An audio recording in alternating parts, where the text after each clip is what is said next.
موجودہ P D M کی حکومت اور مسلسل پی ٹی آئی کو موجودہ پاکستان کے معاشی بحران کی ذمہ دار ٹھہرا رہی ہے، لیکن اب امریکہ نے بھی پاکستان اور IMF کے درمیان معاہدہ نہ ہونے کی وجہ پی ٹی آئی کو قرار دے دیا ہے، جس سے موجودہ حکومت کے موقف کو توقیت ملی ہے۔ امریکی محکمہ خارجہ کی پاکستان کے امور کے نگران الزبتھ ہوسٹ نے ولسن سینٹر نامی تھنک ٹینک کے ایک سیمینار سے خطاب کے دوران انکشاف کیا کہ پاکستان نے 2019 میں بین الاقوامی مالیاتی فنڈ کے ساتھ $6.5 بلین کے بیل آؤٹ پیکج پر دستخط کیے تھے، لیکن اس وقت کی حکومت جو کہ پی ٹی آئی کی تھی کی جانب سے طے شدہ شرائط سے ناراض ہونے کے باعث نصف سے بھی کم رقم جاری کی گئی، اور اب IMF پاکستان سے قرضہ بحالی کی سخت شرائط پر عمل درآمد کا پیشگی مطالبہ کر رہا ہے۔ الزبتھ ہوسٹ کا ماننا ہے کہ پاکستان اور IMF نے اب جن اصلاحات پر اتفاق کیا ہے وہ آسان نہیں، لیکن مزید قرضوں میں گھرے رہنے سے بچنے اور پاکستان کی معیشت کو ترقی دینے کے لیے بہت ضروری ہے کہ پاکستان یہ اقدامات کرے تاکہ ملک کو مضبوط مالیاتی بنیادوں پر واپس لایا جا سکے۔ تاہم امریکہ نے دنیا کے 5ویں سب سے زیادہ آبادی والے ملک پاکستان کے معاشی بحران کے پیش نظر اس معاملے میں تکنیکی مدد فراہم کرنے کی پیشکش بھی کی ہے۔ قبل ازیں پاکستان نے امریکہ سے مطالبہ کیا ہے کہ پاکستان کے فارن ملٹری فنانسنگ اور فارن ملٹری سیلز بحال کرے،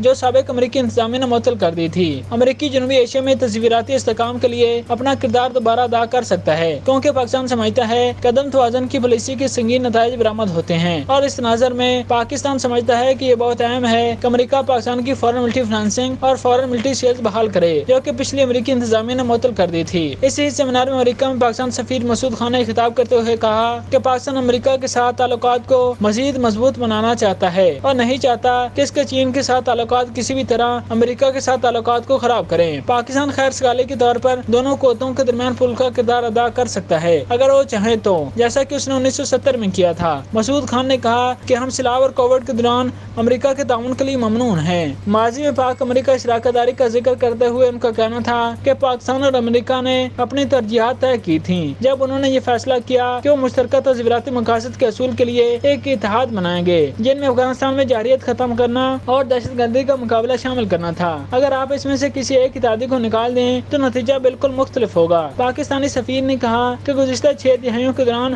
ہم ایشیا، افریقہ، یورپ اور لاطینی امریکہ میں قیام امن کی کوششوں میں تعدی رہے ہیں۔